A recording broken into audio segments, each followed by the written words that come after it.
The fall of Constantinople in 1453 was one of the most defining moments in world history. It marked the end of the Byzantine Empire, the rise of the Ottoman Empire as a superpower, and the dawn of a new era that shifted global trade, politics, and culture.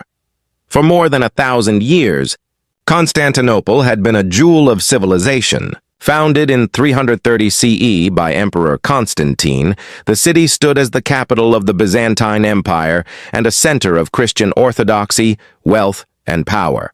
Its location between Europe and Asia made it strategically vital, serving as a bridge between East and West. Protected by the mighty Theodosian walls, Constantinople withstood sieges for centuries, earning a reputation as an impregnable city.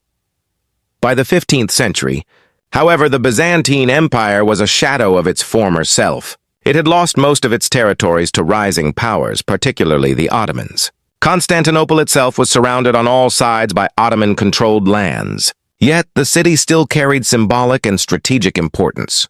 Whoever controlled Constantinople controlled the gateway between Europe and Asia. The Ottoman Sultan Mehmed II, also known as Mehmed the Conqueror, ascended to power in 1451 at the age of 19. Ambitious and determined, he set his eyes on capturing Constantinople, something that many Muslim rulers before him had attempted but failed to achieve. For Mehmed, the conquest of the city was not only a military goal but also a religious and imperial duty. He wanted to transform Constantinople into the capital of a new, powerful Islamic empire. To prepare, Mehmed built the mighty fortress of Rumeli Hisara on the Bosporus, cutting off the city from naval reinforcements. He gathered a vast army of around 80,000 to 100,000 men, including elite janissaries. One of his greatest advantages was the use of gunpowder artillery, especially massive cannons designed by the Hungarian engineer Orban. These cannons were capable of smashing through the walls that had protected the city for centuries. In contrast, the Byzantine Emperor Constantine V Palaiologos had only about 7,000 defenders, including foreign allies from Genoa and Venice. Despite the small number, they were highly motivated and skilled. The Byzantines hoped for help from Western Europe, but the promised reinforcements never arrived in time. On April 6, 1453, Mehmed II began the siege. The Ottomans bombarded the Theodosian walls relentlessly with their cannons, creating breaches. The Byzantines fought valiantly, repairing walls at night and repelling Ottoman assaults. Naval battles also took place, as the Byzantines managed to block Ottoman ships with a massive chain across the Golden Horn. In a daring move, Mehmed ordered his ships to be dragged over land and into the Golden Horn, bypassing the chain and surprising the defenders. The siege lasted for nearly 2 months. On May 29, 1453, Mehmed launched a final massive assault. After hours of fierce fighting, the Ottomans broke through the walls. Emperor Constantine VIII is said to have fought bravely in the final moments, disappearing into the chaos, his body never definitively identified. The city fell, and Constantinople was transformed into Istanbul, the new Ottoman capital. The fall had enormous consequences. It ended the Byzantine Empire, which had lasted for over 1,000 years. For Europe, it meant the closure of traditional trade routes to Asia, which encouraged explorers like Christopher Columbus and Vasco da Gama to seek new paths by sea, indirectly sparking the age of exploration. For the Ottomans, it was the beginning of a golden age of expansion and cultural flourishing. Hagia Sophia, once the greatest Christian church, was converted into a mosque, symbolizing the city's transformation. The fall of Constantinople was not just the conquest of a city, it was the end of the medieval world and the beginning of the modern age. The Byzantine Empire before 1453 was a shadow of the mighty civilization that had once dominated the Eastern Mediterranean. For more than 1,000 years, Constantinople had stood as a jewel of power, wealth, and faith, a city that many believed could never fall. Its location at the crossroads of Europe and Asia gave it unrivaled strategic and commercial importance, and its walls had defended it against invaders for centuries. Yet, by the 15th century, the empire that had once been the continuation of Rome itself had been reduced to a small, fragile state, clinging to survival against overwhelming odds. The decline had been long and gradual, marked by military defeats, political struggles, and economic weakness. Centuries earlier, Byzantium had stretched across vast territories: Greece, Anatolia, the Balkans, North Africa, and parts of Italy. Its capital, Constantinople, was renowned for its wealth, its palaces, and its churches, especially the magnificent Hagia Sophia. The empire had faced many challenges, but had always managed to recover, surviving crises that might have destroyed lesser states. However, the 11th century brought a decisive turning point. In 1071, the empire suffered a crushing defeat at the Battle of Manzikert against the Seljuk Turks. Much of Anatolia, the empire's heartland and main source of soldiers and grain, was lost. This weakened both the military and the economy and left the empire exposed to further attacks. The situation grew worse in 1204 during the Fourth Crusade. Instead of marching to the Holy Land, Crusader armies, with the support of Venice, turned their weapons against Constantinople itself. The city was brutally sacked, churches desecrated, treasures looted, and its people massacred. For nearly 60 years, the Byzantine capital was under the control of the Latin Empire. And when the Byzantines eventually recaptured it in 1261 under the Palaiologos dynasty, the damage was irreversible. Constantinople was depopulated, impoverished, and stripped of much of its former glory. The empire never fully recovered from this disaster. In the following centuries, Byzantium shrank more and more. By the early 15th century, the empire was no longer an empire in the true sense of the word. Its territory had dwindled to Constantinople itself, a few towns in the Morea in southern Greece, and some scattered outposts. Surrounded on all sides by Ottoman lands, the once great city had become like an island in a sea of enemies. The Ottomans had steadily advanced, conquering former Byzantine provinces one after another, leaving Constantinople isolated and vulnerable. Internal weaknesses made the situation worse. Civil wars in the 14th century drained resources and weakened defenses. Rival emperors fought for the throne while ignoring the growing Ottoman threat outside their walls. The Byzantines also relied heavily on foreign allies, often turning to Venice or Genoa for aid, but this created rivalries and resentment. Instead of presenting a united front, the empire wasted precious strength on political quarrels. Economically, Constantinople was a mere shadow of its former self. Once the bustling center of global trade, it had been replaced by rising Italian city-states, particularly Venice and Genoa, which now dominated the Mediterranean routes. The city's population had shrunk dramatically, its treasury was nearly empty, and it struggled to fund its defenses. Taxes were high, but revenues were low, leaving the empire unable to hire enough soldiers or maintain modern weapons. Religion, too, divided the people. The Byzantine Empire was firmly Orthodox, while Western Europe was Catholic. Centuries of rivalry and mistrust meant that appeals for Western aid always came with demands that Byzantium submit to the authority of the Pope. Many Byzantines fiercely resisted this, fearing the loss of their spiritual independence. On the eve of 1453, Emperor Constantine XIII had attempted to reunite with the Catholic Church in hopes of gaining support. But this caused bitter divisions among his people, many of whom saw it as a betrayal of orthodoxy. Meanwhile, the promised help from the West never truly came. Europe was distracted by its own conflicts, such as the 100 Years' War, and lacked the unity or will to save Constantinople. Yet even in its weakness, Constantinople still held immense symbolic power. For Christians, it remained a holy city and the last stronghold of the ancient Roman Empire. For Muslims, it was a city long prophesied to fall to Islam, the jewel that would crown the Ottoman dream.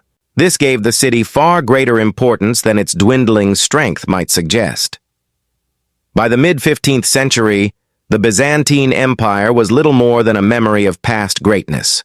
Constantinople, once the greatest city in the world, stood alone, its population weary, its army small, its walls battered by time, and its treasury nearly empty. Emperor Constantine V was determined and brave, but he had almost nothing left to fight with. What had once been the guardian of Christendom was reduced to a fragile city-state, awaiting the inevitable storm that was about to break over its walls. When Mehmed II ascended to the Ottoman throne in 1451, he was only 19 years old, yet he carried within him a vision that would reshape the world. The dream of conquering Constantinople had haunted Muslim rulers for centuries, ever since the early caliphs and sultans had tried and failed to break the city's legendary defenses. For Mehmed, this was not just a military goal, it was a calling. He had been raised on stories of the prophet's prophecy that one day Constantinople would fall, and that the leader who captured it would be blessed. More than that, he wanted to transform the Ottoman state into an empire worthy of ruling both East and West, with a capital that could rival Rome itself. Mehmed's early life prepared him for such ambition. As the son of Sultan Murad II, he was trained in languages, literature, religion, and war. He could speak Arabic, Persian, Turkish, and even some Greek, which gave him insight into Byzantine culture and politics. He first sat on the throne briefly as a child when his father temporarily abdicated, but it was during his second reign, after his father's death, that his true character emerged. No longer the inexperienced boy mocked by enemies, Mehmed returned as a determined ruler, ready to leave a mark on history. The young sultan knew that to achieve his dream, he needed more than desire. He had to build the foundations of strength. He reorganized the empire's administration, centralizing power in his own hands and ensuring that no rival lords could challenge his authority. He invested in the Janissaries, the elite corps of soldiers taken as children and trained for a lifetime of discipline and loyalty. These warriors were not just an army. They were a symbol of Ottoman might, and they would be at the forefront of every decisive battle. He also expanded his navy, understanding that without control of the seas, Constantinople could never be taken. But perhaps the most revolutionary step Mehmed took was his embrace of new technology. The secret weapon he would bring to the siege was the power of gunpowder artillery, a force that medieval walls were not designed to withstand. A Hungarian engineer named Orban had once offered his services to the Byzantines, but their empty treasury forced them to decline. When he approached Mehmed instead, the young sultan seized the opportunity. With generous funding and resources, Orban constructed massive cannons, including one so enormous it required hundreds of oxen to move. This supergun could hurl stone balls weighing hundreds of kilograms, capable of smashing through the walls that had defied centuries of enemies. Mehmed understood that with these cannons, what had once seemed impossible might finally be within reach. Mehmed also proved himself a master of strategy. He recognized that Constantinople's strength was not only in its walls but also in its access to the sea.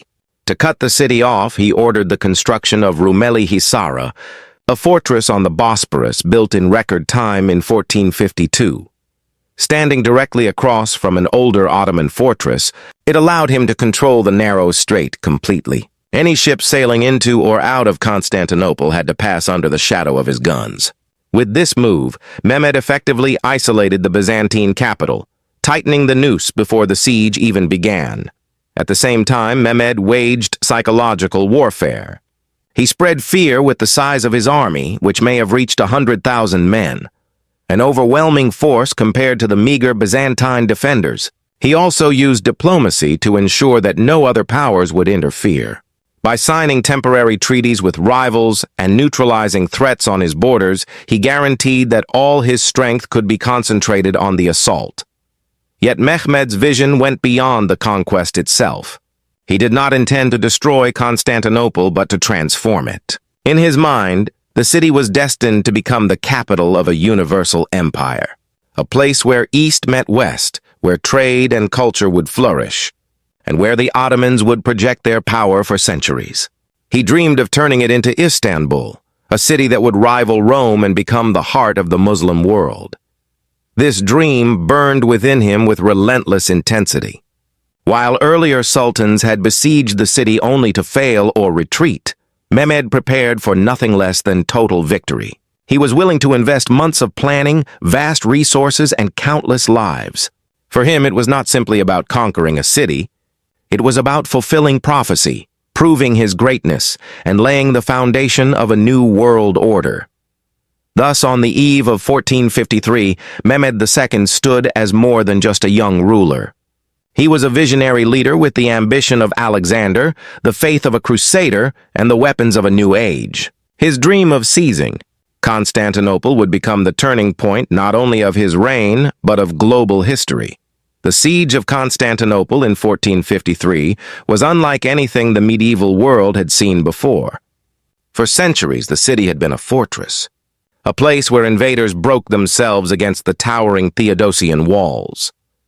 Arab armies, Bulgars, Russians, Crusaders, and Turks had all tried and failed to take it by force. The walls, built in the 5th century, rose in massive layers with towers and moats that made them nearly impregnable. The Byzantines took pride in their capital's reputation as unconquerable, a gift of God's protection. But by the time Mehmed II brought his armies to the gates, new weapons and strategies had changed the art of war, and Constantinople would face a storm it could no longer withstand. In April 1453, Mehmed's forces surrounded the city. His army was vast, numbering perhaps 100,000 men, including janissaries, cavalry, infantry, and auxiliaries. They came with hundreds of ships, a powerful navy ready to blockade the city by sea. Most terrifying of all were the giant cannons designed by Orban, which could thunder day and night against the ancient walls. Facing them were perhaps only 7,000 defenders, many of them ordinary citizens pressed into service. The Byzantine emperor, Constantine XI, stood at their head, determined to fight to the death rather than surrender. A few allies had come to aid the Byzantines, including soldiers from Genoa and Venice, but their numbers were far too small to tip the balance. From the beginning, the siege was a struggle between old defenses and new technology. The Theodosian walls had withstood every assault for 1,000 years, but Mehmed's cannons shook them with each blast. Stones weighing hundreds of kilograms crashed into towers and ramparts, breaking apart sections of the fortifications. Yet the defenders fought with desperate energy, rushing to repair the walls with rubble, wood, and earth each night, so that by dawn the city would still stand. For weeks, the thunder of artillery and the cries of defenders echoed over the Bosporus, as if the earth itself were trembling under the clash of two worlds. Mehmed's strategy was relentless. He tightened the blockade, cutting off food and supplies. He ordered repeated assaults, sending waves of troops to storm the walls, testing for weaknesses and exhausting the defenders. When the Byzantine navy managed to defeat his ships in an early skirmish, he reacted with a daring plan that shocked the world. He ordered his men to drag dozens of ships overland on greased logs, bypassing the chain boom that blocked the Golden Horn harbor. One morning, the defenders awoke to find Ottoman ships floating inside the harbor itself, where they thought they were safe. This stroke of ingenuity demoralized the city and proved that no part of Constantinople was beyond Mehmed's reach. The siege dragged on for weeks, each side refusing to yield. Within the city, food grew scarce, and the people turned to prayer, filling the Hagia Sophia with chants and processions. Outside, Mehmed drove his men with the promise of wealth and glory, urging them on with visions of paradise for those who died in battle. The clash became more than just a fight for a city. It was a struggle of faiths and civilizations, with both sides convinced that destiny was on their side. By late May, the defenders were exhausted. Their numbers were too few, their walls shattered in many places, and no reinforcements had arrived from the west. The city that had once been the heart of Christendom now stood alone. Mehmed prepared for the final assault, amassing his forces for a decisive strike. On the night of May 28, 1453, both sides made ready. Inside the walls, a great religious procession wound through the streets, with priests carrying holy icons and relics imploring divine help. Emperor Constantine VI is said to have spoken to his men, telling them to stand firm and die with honor. He then rode along the walls, clad in armor, ready to share the fate of his city. At dawn on May 29th, Mehmed launched his full-scale attack. Wave after wave of soldiers hurled themselves at the battered walls. The defenders fought with desperate bravery, hurling stones, boiling oil, and arrows, cutting down attackers with swords and spears. The air was filled with smoke, screams, and the thunder of cannon. After hours of brutal fighting, the Ottomans began to break through. A small gate, the Kirkoporta, was left open or lightly guarded, allowing enemy troops to enter. At the same time, the Janissaries pressed into breaches in the walls, overwhelming the exhausted defenders. Constantine the Ringth fought to the very end. According to legend, he threw off his imperial robes and plunged into the fray, fighting as a common soldier until he was killed. His body was never definitively identified, and for centuries, stories circulated that he had not died but was turned into marble by an angel, waiting to rise again. But the battle was decided. Ottoman banners rose above the towers, and the city that had stood for a millennium was finally conquered. The sack of Constantinople followed, though Mehmed soon intervened to restore order. The Hagia Sophia was converted into a mosque, and the city began its transformation into Istanbul. The siege of 1453 marked not just the fall of a city, but the triumph of a new era, one where gunpowder and cannons rendered old fortresses obsolete, and where empires would be built with both steel and vision.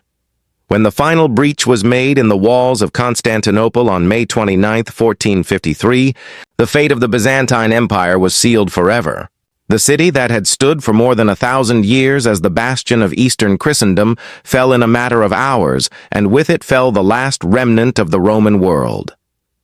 The defenders who had stood so bravely were swept aside, their resistance drowned beneath the waves of Mehmed's massive army. The fall was not simply a military defeat. It was the end of an age and the beginning of another. The moment Ottoman troops surged into the city, chaos erupted. Streets that had been eerily quiet during the night of prayers turned into scenes of terror. Soldiers plundered homes, looted treasures, and seized captives, following the grim customs of conquest. Churches that had echoed with hymns were filled with cries of despair. The Hagia Sophia, that great symbol of Byzantine faith and glory, was stormed by soldiers. Its massive doors were broken down, and the thousands of desperate citizens who had gathered inside hoping for a miracle found none. The church was soon claimed for Islam, its sacred relics scattered, its icons destroyed, and its vast dome soon echoing with the call to prayer. Amid the destruction, Emperor Constantine V vanished into legend. Fighting on the walls with his men, he had refused to flee when urged to escape. He cast off the purple robe of the emperor, declaring that he would not live as a ruler without a realm. He fought as a soldier until the end, disappearing in the melee. The Ottomans never found his body with certainty, and so the last emperor became a figure of myth, remembered by Greeks as the marble emperor who sleeps beneath the earth, waiting to return and reclaim his city. His defiance gave the fall of Constantinople an almost tragic nobility, the sense of a heroic end worthy of the city's long history. For Mehmed II, the moment was triumphant. At just 21 years old, he had accomplished what generations of Muslim rulers had dreamed of, and what countless invaders had failed to achieve. He rode into the city through the gate of St. Romanus, gazing upon the ruins of the once great capital. His soldiers raised the crescent flag where once the cross had flown, and Constantinople was proclaimed the new jewel of the Ottoman Empire. From that day, Mehmed would be known as the Conqueror, and his reputation would spread across the world as the young Sultan, who had broken the walls of the unconquerable city. The transformation of Constantinople began almost immediately. Mehmed understood that the city was too valuable to remain in ruins, and he envisioned it as the thriving capital of a world empire. He restored order quickly, preventing the city from being reduced to ash by uncontrolled looting. He invited people from across his realm to settle there, including Muslims, Christians, and Jews, ensuring that the city would remain diverse and prosperous. He ordered the repair of water systems, marketplaces, and fortifications, breathing life back into the city that had been dying even before the siege. The Hagia Sophia, converted into a mosque, became the most powerful symbol of this transformation. Once the greatest church of Christendom, it now stood as a monument of Islam, adorned with minarets and inscriptions. Yet Mehmed did not destroy the city's Christian population entirely. He established the Patriarchate of Constantinople under Ottoman oversight, allowing Orthodox Christians to continue their faith within his empire. This move showed both his pragmatism and his ambition. He wanted Istanbul to be a capital not only of the Ottomans but of the world, a place where many peoples lived under his rule. The fall also sent shockwaves far beyond the city itself. In Europe, the news was met with horror and disbelief. The unconquerable bastion had fallen, and the road into the heart of Christendom seemed open. Many feared that Mehmed's armies would march westward and swallow Europe whole. In the east, the victory was celebrated as a fulfillment of prophecy, a moment ordained by God. The city that had resisted for 1,000 years was now in Muslim hands, and its conquest was seen as a divine blessing upon the Ottomans. For the Byzantines who survived, it was the end of their world. The empire that had traced its lineage back to Constantine the Great was gone, and with it ended a chapter of history that had preserved the legacy of Rome for a millennium.